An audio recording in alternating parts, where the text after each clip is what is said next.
Bem, pessoal, então a gente tendo compreendido bem os conceitos, né, de estudos de caso-controle e estudos de coorte, agora vamos para a aplicação dos testes estatísticos necessários para a interpretação inferencial, ou seja, analítica desses grupos. Vamos pegar aqui esse banco de dados, tá? Esse banco de dados tem 7 quesitos, tá bom? E eu quero avaliar se esses quesitos estão mais presentes no grupo controle do que no grupo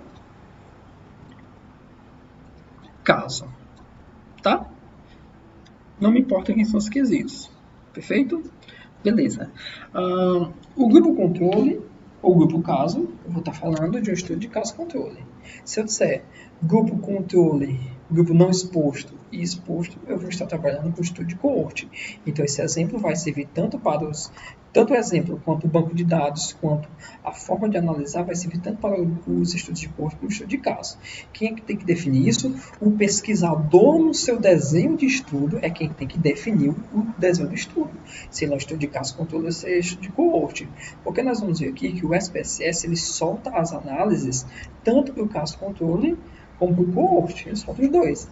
É tanto que você que vai ter que escolher qual das duas você vai utilizar na interpretação do seu dado.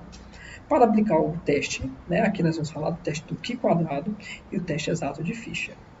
Tá?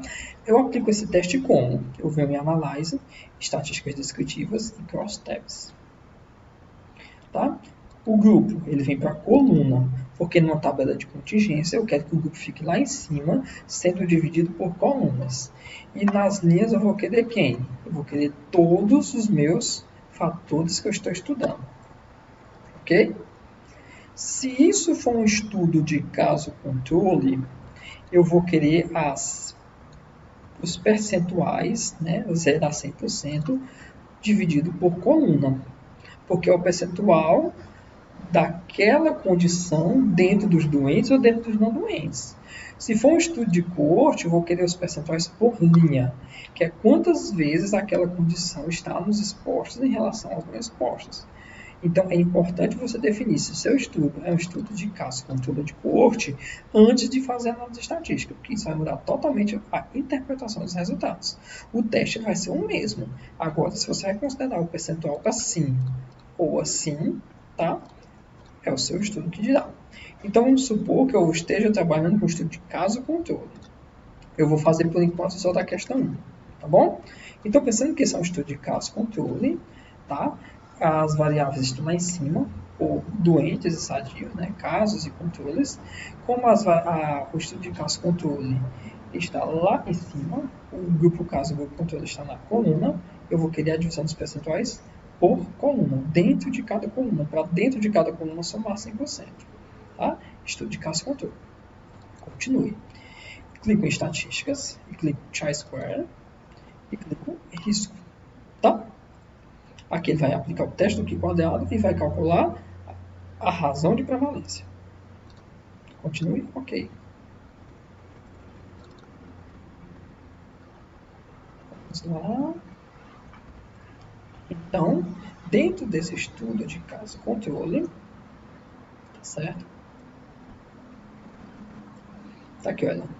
Casos e o quesito, tá? Vamos pensar que aqui é sim e não, tá bom, pessoal? Então, vamos lá.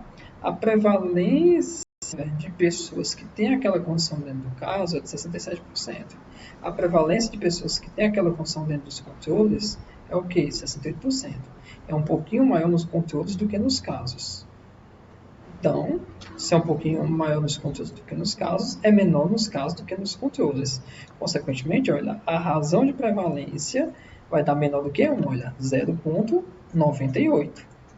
Essa razão de prevalência é significativa ou não significativa? Ela é não significativa, porque o intervalo de confiança ele toca o eixo 1, que é o eixo de nulidade para esse tipo de estatística. Valer de 0,85 até 1,13, tocando, portanto, no eixo 1. Consequentemente, o p-valor do teste Q² é Pearson chi-square, é 0,803. Ok? Então, não existe diferença estatística na prevalência do quesito 1, nos casos e no controles. Vocês estão vendo que aqui ele me solta vários valores de P, tá? Eu vou utilizar ou Q quadrado, ou vou utilizar um teste exato de Fisher, ok? Quando é que eu uso esse P-valor? Quando é que eu uso esse P-valor? Sempre o bicaudal, nunca vou utilizar o monocaudal, tá? É tanto que no Q quadrado só aparece o bicaudal. Eu vou utilizar o teste exato de Fisher. O teste exato de Fisher é um teste do Q quadrado, só que para amostras pequenas, tá? Porque perceberam-se com o tempo que o teste Q quadrado ele superestimava diferenças entre amostras muito pequenas. Então, o teste exato de Fisher faz um pequeno ajuste para essa proporção. Então, aqui o que é que eu estou dizendo? Olha, quando é que eu devo utilizar o teste exato de Fisher? Eu tenho aqui, olha, 4 células, A, B, C, D. Se 25% dessas células apresentarem valor menor do que 5, eu devo utilizar o teste exato de Fisher e não o teste do Q quadrado. Aqui embaixo, olha, 0% tem contagem esperada menor do que 5. Então, eu não devo utilizar o teste exato de Fisher. Eu devo utilizar o teste Q quadrado. Se um desses fatores aqui fosse, por exemplo, aqui tivesse 4 apenas, então eu teria uma célula de 4 com valores menores do que 5. Ou seja, eu teria os 25% das células com valores menores do que 5. Então, consequentemente, eu teria 25% das células com valor menor do que 5, aí era quando eu iria adotar esse p-valor e não esse p-valor. Se eu tiver uma tabela 2 por 3, então se eu tiver 2 células com valor menor do que 25, tá? Eu vou utilizar o teste do Fisher e não o teste do Q quadrado. Tá bom? Beleza. Aqui eu já vi que como todo mundo é maior do que 5, as 4 células A, B, C, D, eu vou utilizar o p-valor do Q quadrado. Se uma delas for menor do que 5, eu utilizo o p-valor do teste exato de Fisher bicaudal, esse two-sided, tá? Perfeito. Fiz a estatística do meu estudo de caso controle. E o estudo de coorte? Como é que seria a interpretação? A interpretação é que os percentuais, ao invés de serem divididos dentro da coluna, eles seriam divididos da seguinte forma, ó. Exposto, não exposto, desenvolveu e não desenvolveu a condição. Então, os percentuais não poderiam ser por colunas, teriam que ser por linhas. Então, eu vim em Analyze, Estatística Descritiva, COSTEBS, eu vim em Células, tiro de colunas e marco em linhas. O p-valor vai ser o mesmo, não vai mudar em nada. Tá? O que é que vai mudar? Olha, agora as prevalências estão assim. Das pessoas expostas ao quesito 1, 38% desenvolveu a condição. Das pessoas não expostas ao quesito 1, 37%, das pessoas expostas ao quesito 1, 31% desenvolveu a condição. Das pessoas não expostas, 62% foi quem desenvolveu a condição. Então, o risco para casos, eu vou ter que pegar o risco relativo para desenvolvimento da doença, que seria casos. Então, aqui, olha, eu tenho 2 valores de risco, aqui são riscos relativos, tá, pessoal? Risco relativo for control e o risco relativo for cases. Como eu estou vendo o desenvolvimento da doença, dos casos, tá? Então, para estudos de coorte, o grupo sendo casos. O risco relativo para desenvolver isso é 1.007, variando de 0,95 a 1.06. O risco relativo aqui, portanto, é não significativo, já que o intervalo de confiança ele toca o eixo 1, tá bom? Vocês estão vendo que aqui, o que é que vai mudar? P-valor 0,803, lá em cima, P-valor. Olha, os p-valores são exatamente iguais. O teste Q quadrado, ele vai comparar a distribuição de proporção de um grupo em relação ao outro. Agora, à medida que você vai utilizar, se é a odds ratio ou se é o risco relativo, vai depender do desenho de estudo. E a forma como os percentuais estão distribuídos também vai depender do desenho de estudo. Beleza? Dá para fazer isso aqui no Prisma? Dá. Dá para fazer isso aqui no Prisma. Só que o Prisma eu vou ter que contar manualmente quantos doentes expostos, quantos doentes não expostos, quantos sadios expostos, quantos sadios não expostos, tá? Aqui no Prisma, eu já vou ter que ter feito essa contagem, ou manual, utilizando SPSS, utilizando o Excel. Você pode contar da forma como você achar melhor, tá bom? E vou jogar aqui no Prisma já os valores extraídos, tá certo? Assim que o meu Prisma abrir, a gente verifica isso, tá bom? Beleza, pessoal? Então, é dessa forma que eu aplico o teste do que quadrado. Vamos pegar aqui uma variável que dá diferença. Eu acho que é do quesito 5 que dá a diferença, tá? Vou tirar aqui o 1, vou colocar aqui o 5 e vou considerar como estudo de caso controle. Olha, o Prisma abriu, tá? Já já eu volto para as PSS. Abriu não, tá? Não tá respondendo. Tá aqui. No Prisma, eu clico aqui, ó, contingência, escolho qualquer gráfico, olha, e aqui está, olha, a análise da variável, né? Análises que estão disponíveis. Teste exato de Fisher, teste quadrado, cálculo da odds ratio e do risco relativo. Coloco aqui, create, tá bom?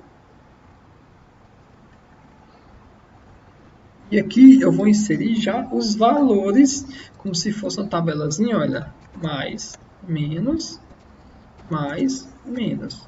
Se for um caso controle, doentes, não doentes, expostos, não expostos, não expostos. Ou com fator e sem fator. Se for um estudo de coorte, o Prisma interpreta expostos, não expostos, desenvolveu e não desenvolveu a doença. Vamos pegar lá como é que estava.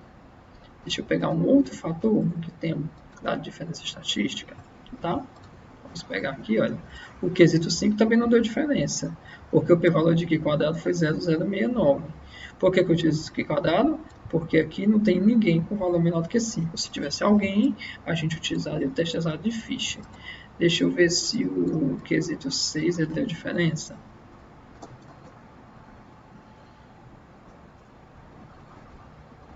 Lá, tá aqui, olha. O quesito 6 também não deu diferença. Vamos ver se o quesito 7 deu diferença.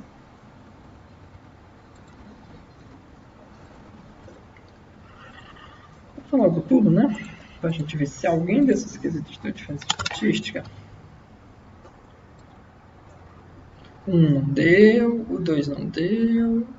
Opa, o 3 deu. Pronto, o 3 deu. Deu uma diferença altamente significativa. Olha, razão de prevalência: 1,61, variando de 1,39 a 1,87. Não toca o 1. Risco relativo para o grupo controle, para os não expostos: 1,36, indo de 1,23 a 1,50. Para os expostos, 0,84, indo de 0,8 a 0,86, 89. Tá? Em nenhum momento eu toco o eixo 1, tanto para mais como para menos. Por isso que o p-valor do Q quadrado, ou se fosse adotar o p-valor de Fisher, são altamente significativos. Aqui, para o Prisma, eu vou ter que jogar aqui, olha, 993. Opa, eu tenho que ter cuidado, olha, que o Prisma ele interpreta dessa forma, tá? Mais menos, mais menos. Então, quem são os casos? Os casos que têm a condição, que seria casos, certo? Tá? É 816. E aqui os casos sem a condição, 1404. Casos sem a condição, 1404. Aqui são os controles sem a exposição, que é o nosso 693, controles sem a exposição. 3. E os controles que foram expostos. 357. 357. Opa, 357. Ao clique aqui, ó, Analyze. Escolho, né, qual é a análise de contingência que eu vou querer. No caso é Q quadrado e teste exato de Fisher. Aí aqui, tem algum número menor que 5? Não. Então eu coloco Q quadrado. Se for um estudo de caso controle, marco odds ratio. Se for um estudo de coorte, marco risco relativo. E se for um estudo de diagnóstico, olha, daqui já me calcula sensibilidade, especificidade e valores preditivos. Vou marcar tudinho. Tá? Então, p-valor, olha, altamente significativo. Risco relativo, quanto? 1,18. Aqui, olha, 1. Meu Deus. Mostra onde é que está, tá? 1.18, que é o intervalo de confiança de risco relativo. Razão de prevalência, 1.62, olha, 1.62. Intervalo de confiança, 1.393 e 1.876. Tá certo? Massa. Só que tem essa desvantagem aqui, olha. Eu já tenho que chegar com os dados já computados. A vantagem, se porventura um desses dados é zero, o SPSS ele não consegue calcular a razão de prevalência, porque qualquer número dividido por zero não existe. Aqui, ele me calcula a razão de prevalência do risco relativo, porque o Prisma, né, ele tem uma análisezinha que, ao invés de considerar isso aqui como zero, vamos pegar aqui, ao invés daqui, vamos fazer assim, 0,357, tá? Opa. Aqui, olha, razão de prevalência, 415 vezes mais presente no controle do que no não controle. Do que no caso, do que no não controle. Tá? Mas, Paulinho, esse dividido por esse, dividido por esse, dividido por esse, não existe. Só que aí, para amostras, né, muito pequenas, lembrar que aqui, como um dos valores é menor do que 5, eu não posso utilizar o teste quadrado. Então, vou ter que rodar o quê? Vou ter que rodar o teste exato de Fisher. Vou marcar aqui, ó, os dois, tá? Tanto razão de prevalência como risco relativo. Então, aqui, olha, é o teste exato de Fisher, tá bom? O teste exato de Fisher também deu significativo. E aqui está a odds ratio, 4.16. Um pouquinho diferente. Não, aqui está certinho, né? Só vai mudar o valor de P, tá bom? Que aqui o valor de P do Q quadrado ajustado para pequenas amostras, que é o teste exato de Fisher, o valor do teste Q quadrado dá 190 e com esse valor eu chego a esse P. E aqui é 192 e eu chego a esse P, tá? De toda forma, como a amostra é muito grande, deu diferença estatística. Mas como é que ele vai calcular a razão de prevalência, sendo que esse dividido por esse, dividido por esse, dividido por esse, 0 por 357 é 0. Então, 816 por 1404 é um determinado valor, e se dividido por zero não existe. Mas é porque aqui ele trabalha com fatorial. Tá? O Prisma, nesse caso aqui, tem essa vantagem, porque ele considera 816 fatorial dividido por 1404 fatorial, tá?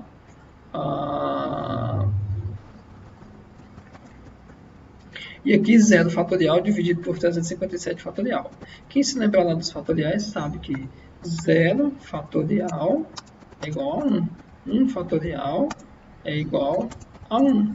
2 fatorial é igual a 2 vezes 1, que dá 2. 3 fatorial é igual a 3 vezes 2 vezes 1, que dá 6. Tá? Então, quando um dos valores dá zero, ele ajusta para zero fatorial e consegue calcular essa razão de prevalência no SPSS. Tá certo? Ou no Prisma, ele consegue calcular essa razão. Então, às vezes, quando aqui um deles dá zero e que não aparece a razão de prevalência, eu pego os valores, jogo lá no Prisma, só para obter a razão de prevalência. Isso é intervalo de confiança, ou risco relativo. Isso é intervalo de confiança. Beleza, gente? Então, vocês vejam que é um teste bem simples de ser aplicado. A interpretação, olha, 36% de pacientes do grupo caso tem a condição, enquanto no grupo controle só 26%. Isso significa que existe uma prevalência aumentada dentro dos casos em comparação aos controles. Ou seja, a prevalência aqui embaixo é quantas vezes maior? É 1,61 vezes mais prevalente nos casos do que nos controles. Se isso fosse uma coorte, a condição ela aparece mais aonde? Não dá para interpretar dessa forma. Se for um coorte, a questão 3, né? Se for um coorte, eu tenho que mudar aqui, olha, para as linhas. Se for um coorte, olha, os expostos desenvolveu 69,6%. Os não expostos desenvolveu apenas 58% da condição. Então, o risco relativo, olha, é 1,36 vezes, né, maior nos expostos do que nos não expostos, em todos os casos, com diferença estatística. Se porventura um desses valores for menor do que 5, eu utilizo o p-valor bicaudal do exato de Fisher. Se todos os valores são maiores do que 5, eu utilizo o p-valor do Q quadrado. Se um desses valor for zero, o SPSS não vai me conseguir calcular alguma dessas medidas, especialmente a razão de prevalência. Então, eu pego os valores e jogo lá no Prisma, tá? Sempre pegando assim, olha, doentes, não doentes, expostos, não expostos, ou expostos, não expostos, desenvolveu e não desenvolveu a doença. Então, só que reordenar e ter cuidado com isso, tá bom? Beleza, pessoal? Pois muito obrigado e mãos à obra nas atividades.